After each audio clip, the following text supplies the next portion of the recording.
आज का हमारा जो टॉपिक है वो है डायबिटीज़, जिसे हम कहते हैं ज़ियाबीतस, जिसे हम कहते हैं शुगर, जिसे हम कहते हैं डायबिटीज़। डायबिटीज़ मिलीलेट्स ये दो टाइप की होती है, एक प्राइमरी और एक सेकेंडरी। एक होती है जो प्राइमरी होती है उसे हम आर्टिफिशियल डायबिटीज़ कहते हैं। आर्टिफिशियल जो है वो शुगर कहते हैं, उसे हम आर्टिफिशियल जो है वो हम उसे ज़ियाबीतस कहते हैं। लेकिन जो सेकेंडरी होती है उसमें शुगर में जो ग्लूकोज होता है उसका जो लेवल होता है वो ब्लड के अंदर ज़्यादा हो जाता है, जिसे हम सेकेंडरी डायबिटीज़ मिलीलेट्स कहते हैं। इसकी रीज़न क्या होती है, इसकी वजूहात क्या होती हैं जिसकी वजह से जो ये शुगर या ज़ियाबीतस जो है इसका जो मर्ज़ है ये लाहक होता है। हमारे जिस्म के अंदर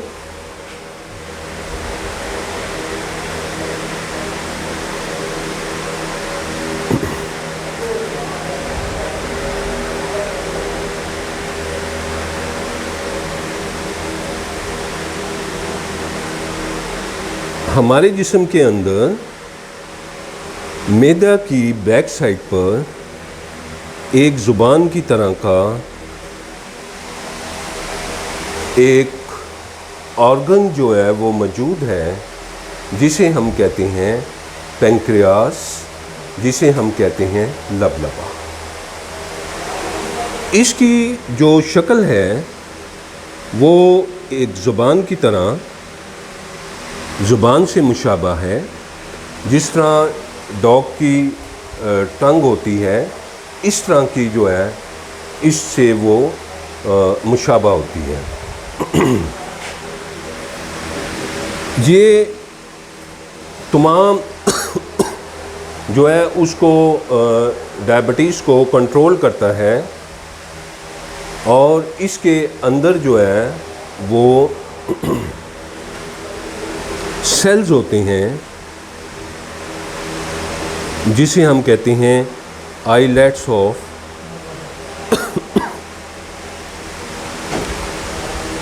लॉन्गरहॉर्न्स cell. These are the responsible control the insulin and glucagon in the blood. Islets of Langerhans cells control the insulin and glucagon in the blood. Number second, a very important cells are also be present in the pancreas, that is called the alpha, beta, gamma. Alpha, beta, gamma. Almost islets of Langerhans cells जो होते हैं ये glucose की जो मिकदार होती है उसको control करते हैं। जस्ट लाइक एक फ्लेम सेल्स होती हैं, मूवमेंट होती है जिसकी वजह से ग्लूकोज जो है उसकी मिकदार जो है वो खारिज होती है। अब जब आइलेट्स ऑफ लॉन्गरहॉर्न्स सेल्स जो हैं, जब इनके अंदर एबनॉर्मेलिटीज़ आ जाती है, इनके सेल्स के अंदर एबनॉर्मेलिटीज़ आ जाती है, थोड़ी ख़राबी पैदा हो जाती है, तो उसकी वजह से ये जो जो आइलेट्स ऑफ लॉन्गरहॉर्न सेल्स हैं, they are not control the balancing of the glucose in the blood. तो क्या होता है कि ये इंसुलिन है और ये ग्लाइकागोन है। These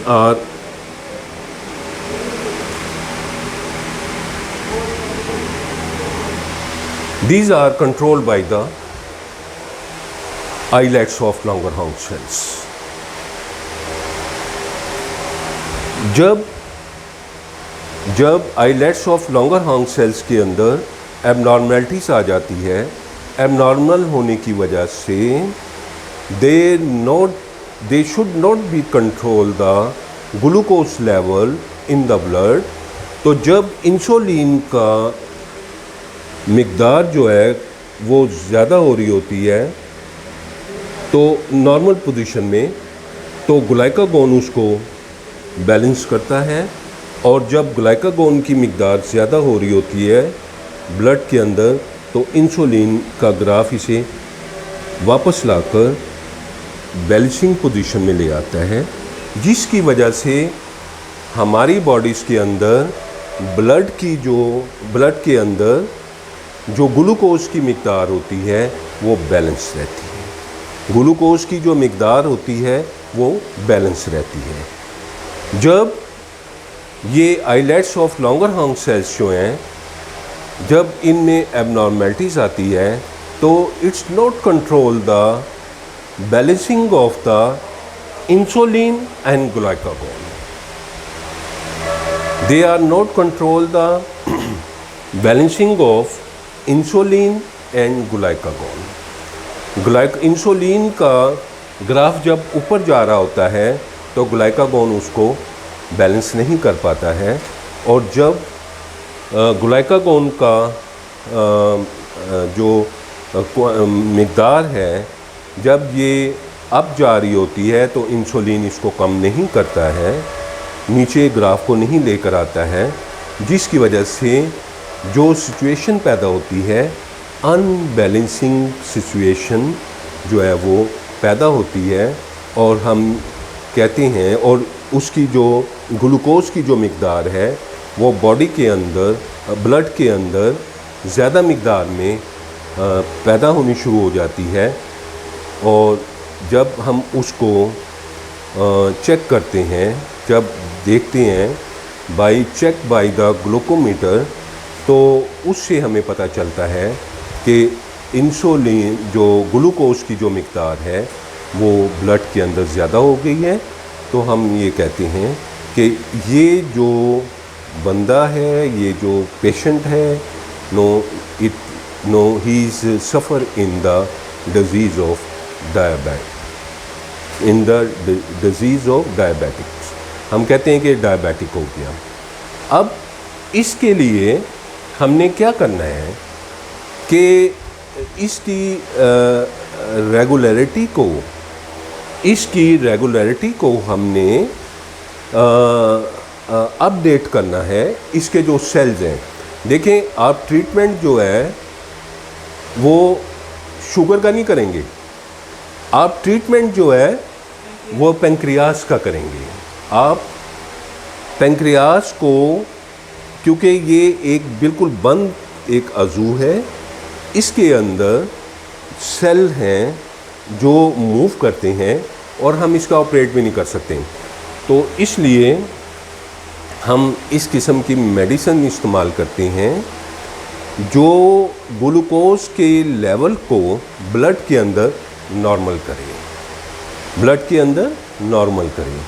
और क्योंकि अगर इसके सेल ख़राब हो जाते हैं, आइलेट्स ऑफ लॉन्गरहॉर्न सेल्स जो हैं अगर वो एबनॉर्मल हो जाते हैं, जो उनमें एबनॉर्मेलिटीज़ ज़्यादा आती जाती है, जो उनकी कारकर्दगी जो है मुतासर होती है, अफेक्टेड होती है, और शुगर का जो लेवल है वो ज़्यादा से ज़्यादा होता जाता है। अब आप देखें कि जो शुगर का जो लेवल है वो कितना है। जो शुगर जो आम लेवल है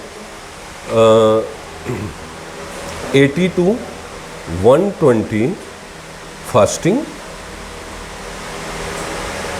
अब फास्टिंग क्या है कि फास्टिंग जो है नाश्ते से पहले खाली पेट जो हम टेस्ट करते हैं, that is called the fasting diabetic test. उसकी जो नॉर्मल वैल्यू होती है वो कितनी होती है? 120/80। कितनी होती है? 120/80। और आफ्टर हम उसके बाद 1 घंटे का वक्फा देते हैं, उसके अंदर हम कुछ खाते हैं और खाने के बाद हम उसका दोबारा टेस्ट करते हैं, तो रैंडम और फास्टिंग। तो उसके बाद हम देखते हैं कि नाश्ते के बाद उसका कितनी उसकी मिक़दार जो आई है। तो ये नाश्ते के बाद अगर 150, 170, 180 तक भी हो जाए तो ये कोई इतनी ख़तरे की बात नहीं है। रैंडम जो है वो अगर इतनी हो जाए तो कोई ख़तरे की बात नहीं है नाश्ते के बाद।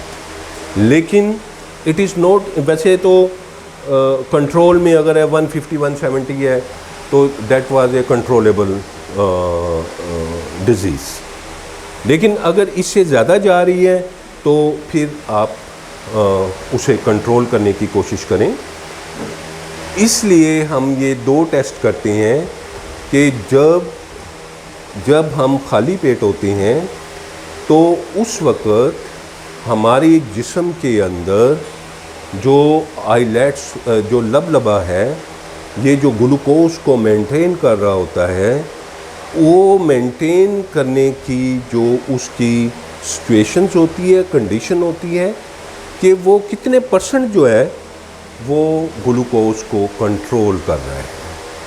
और जब हम खाने के बाद जो है 1 घंटे के बाद दोबारा हम जब टेस्ट करते हैं तो फिर हम ये देखते हैं कि जब हमने खाना खा लिया है तो फास्टिंग जो थी वो खाली पेट हमने की, तो उस वक़्त उसका लेवल ये था। और जब हमने खाना खा लिया तो फिर इससे हम एनालिसिस करते हैं कि जो रैंडम है वो कितने % इंक्रीज़ हुई है। मींस कि जो ग्लूकोज की मिक़दार है खाने के बाद वो कितनी % जो है वो इंक्रीज़ हुई है, ब्लड के अंदर उसकी मिक़दार कितने % इंक्रीज़ हुई है। तो हम इन दोनों का मुआज़ना करते हैं, इन दोनों को देखते हैं, फिर उसके मुताबिक जो है हम जो है ये देखते हैं कि हमने उसको किस लेवल पर जाकर कौन सी मेडिसिन जो है वो देनी है ताकि उसका जो ग्लूकोज लेवल है ब्लड के अंदर वो नॉर्मल हो जाए। अब बहुत से लोग ये सवाल करते हैं कि इंसुलिन या ग्लाइकागॉन या जो ब्लड के अंदर जो ग्लूकोज की मिक़दार है इस ज़्यादा होने की वजह इसे हम किस तरह कंट्रोल कर सकती हैं।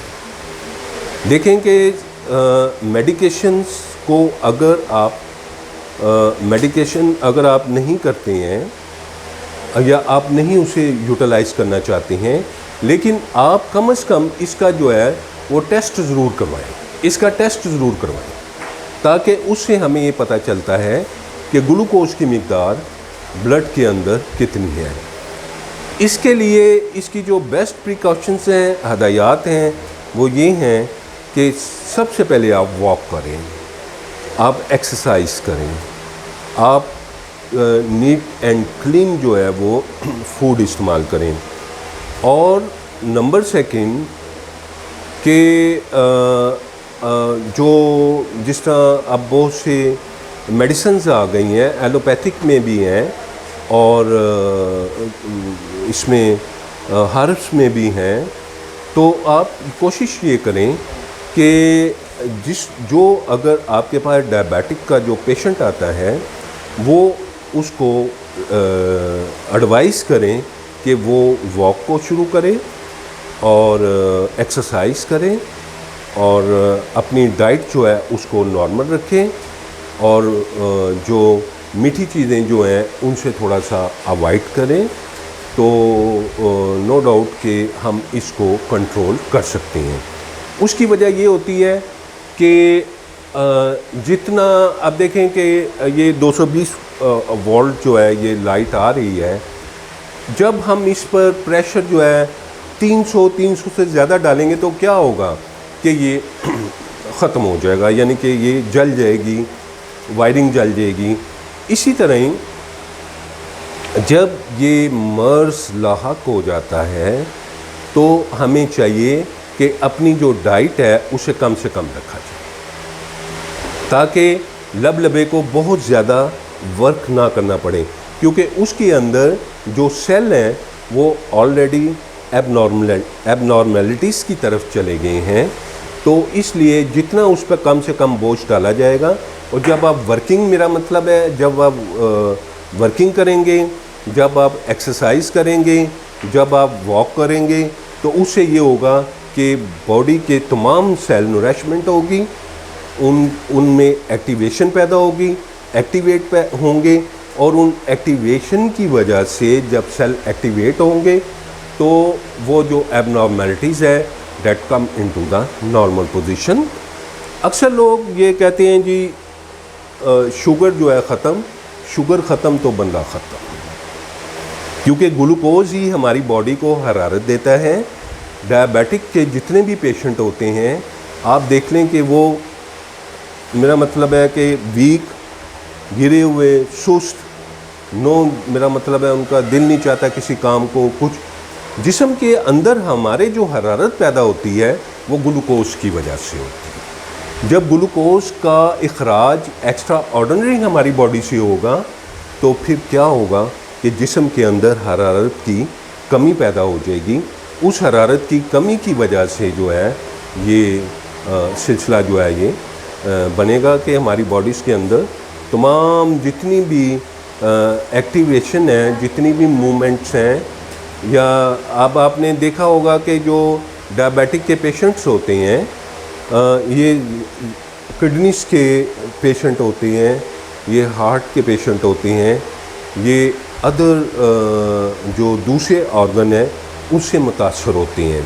उसकी रीज़न ये होती है कि जब ग्लूकोज की वजह से हमारी बॉडी को हरारत नहीं मिलेगी, उसका टेम्परेचर जो है मेंटेन नहीं होगा, तो हर चीज़ जो है वो, तमाम ऑर्गन जो हैं वो किधर चले जाएंगे, डिक्लाइन की तरफ चले जाएंगे, ज़वाल की तरफ चले जाएंगे।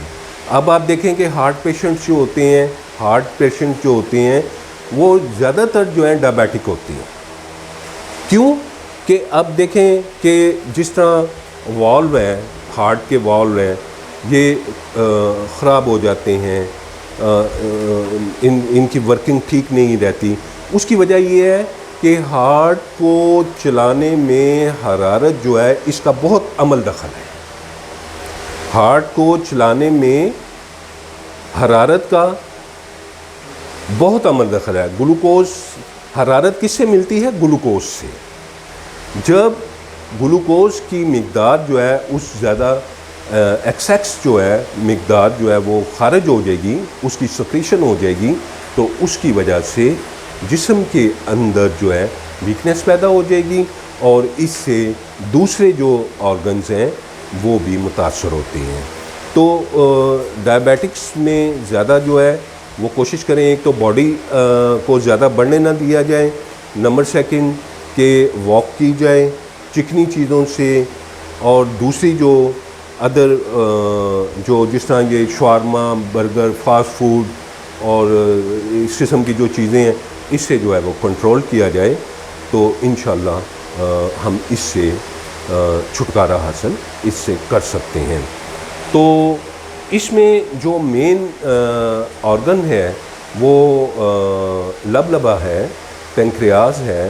पेंक्रियाज जो है ये play very important role, control the insulin and glucagon and other cells of the is also be called the alpha, beta and gamma, alpha, beta and gamma. तो ये भी बड़ा अहम किरदार अदा करते हैं ग्लूकोज को कंट्रोल करने में।